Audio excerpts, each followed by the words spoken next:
the bank MDs, you people are the one that take everybody's money and put that money, store it away and give it to Aboki for black market. Now you make dollar so scarce. Why are we even spending dollar in Nigeria? Cement were Dangote here. What is the 9,000? And then lost neighboring country Africa. 1,500 in bed. And then Jackie Bobo Connie Yolara. Yoruba no one lori throne o. Yoruba te FFC. Koko mi o ba wo.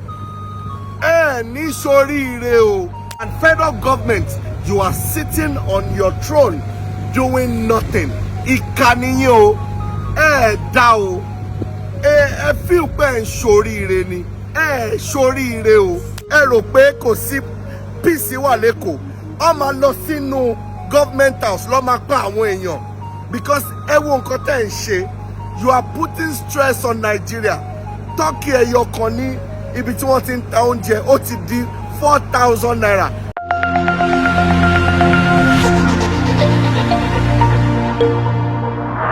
Gbogbo ohun tí mo máa ń sọ tẹ́lẹ̀ bóyá mo fi ń ṣeré. This morning there is no smile at all.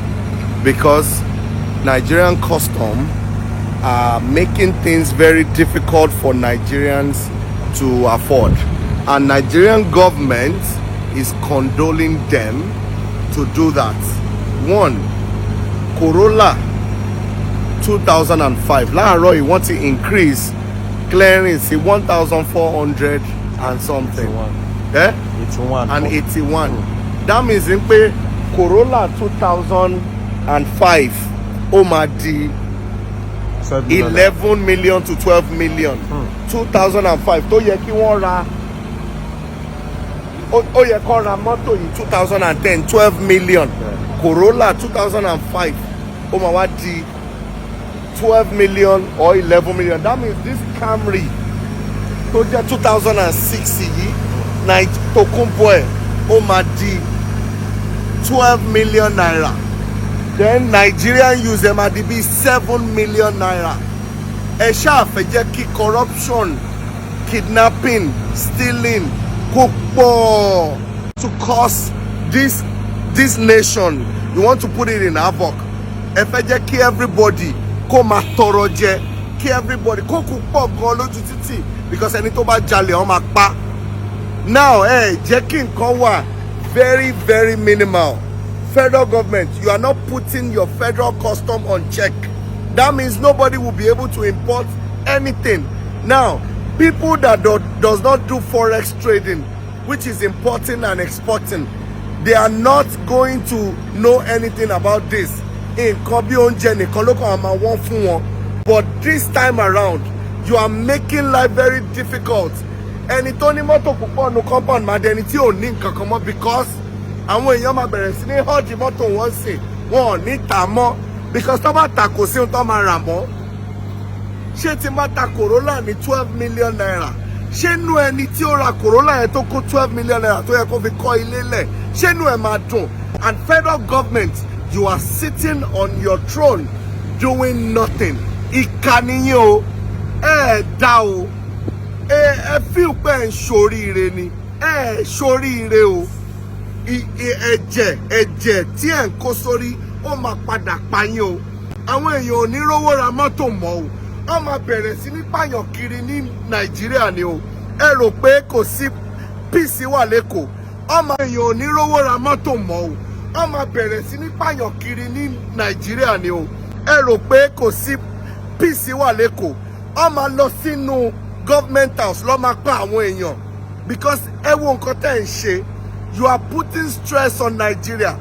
Turkey ẹyọ kan ní ibi tí wọ́n ti ń ta oúnjẹ ó ti di 4,000 naira. Nísìn tí gbogbo nǹkan ti ń rise, Turkey máa di 5,000. Turkey tó yẹ ká rà ní 1 pack for 4,000 naira. Ẹyọ kan oṣooṣo ti wá di 4,000. Ṣé rí pé nǹkan ti wà unbearable? Cement 9,000. Cement wèrè Dangote yẹn ó ti di 9,000. Ẹ dẹ̀ lọ sí neighboring country Africa. Wọ́n tà ní 1,500 in bed. Ẹ dẹ̀ ń jẹ́ kí gbogbo nǹkan níyàn lára. Yorùbá ló wà lórí throne o. Yorùbá tẹ́ ẹ fẹ́ fi sí. Kókó mi ò gba owó o. ní ṣoríire o, ní ṣoríire o. Bẹ́ bá ṣe ń jẹ́ kó ẹ kàn sọ fún mi ta lẹni ibo ló fi sí tọ́rọ̀ ìtì ẹ̀ sí pé ẹ láti máa increase cost of living. Is it that ẹ fẹ́ pa everybody? Ṣé ẹ fẹ́ pa everybody ni? Ẹ sọ fún mi, even the billionaires tó jẹ́ normal billionaires tó ṣe ń dìde wọn ò ní rí nǹkan ṣe mọ́ because poor people ló ń fìdí yín. Owó poor people lẹ fi ń di billionaire. Poor people yẹn ò wá ní rí nǹkan kan ṣe mọ́. Èmi fúnra mi téèyàn bá kó wá ra mọ́tò báyìí mo máa ń wò báyìí. Ẹ ti ní everybody lára o. Ìbọn máa di nǹkan tí everybody lọ rà ní black market o. Ẹ̀yin náà lọ máa fi pa o. Ẹ ti ń ṣèkà o. Nigerians ò rẹ́rìn o. Inú ń bí everybody o. Inú ò bí everybody lásán. Àwọn èèyàn máa tó wọnú ilé àwọn èèyàn lọ láti lọ máa pa wọ́n, láti lọ máa jẹ oúnjẹ wọn. Ìjọ tó bá ti bẹ̀rẹ̀ bẹ́ẹ̀ kò kàn mí bóyá Igbo ló ní presidency, kò kàn mí bóyá Yorùbá or Hausa. Ẹni tó kàn mí ni pé ẹni tó máa wá tó máa jẹ́ kí everything dà. Gbogbo billionaires, gbogbo ẹ̀yin bank MDs, ẹ mọ̀ pé ẹ̀yin nìkan o, ẹ mọ̀ pé ó lè níyìn o. All the bank MDs, ẹ mọ̀ pé ó lè níyìn o, olórí burúkú níyìn. You people are the one that take everybody's money and put that money, store it away and give it to Aboki for black market. Now you make dollar so scarce. Why are we even spending dollar in Nigeria when we are supposed to be spending naira? You are a terrible set of people. Your house will burn down. Your children will collapse. Your own entire generation will collapse because you are making things difficult. When I first of all saw Emefiele, I thought because he was wearing a glass and the way he was analyzing Aboki FX, I was thinking, oh God, why? How is this man so brilliant? He's saying that Aboki FX should bring where he gets his own data from for him to be increasing dollar anyhow. Now, without knowing that he is the most corrupt personnel in this country, I thought if I was the president of this country, I will make you Emefiele a scapegoat. I'll put you on a 1991 Land Rover Discovery, and I will drag your body all over the country to make you an example for anyone who wants to steal the public fund. You are a terrible thief. Every money you steal, I don't know what you want to do with it. There's nothing you want to buy. What do you want to buy? A Range Rover? A Land Cruiser? How many houses do you want to stay?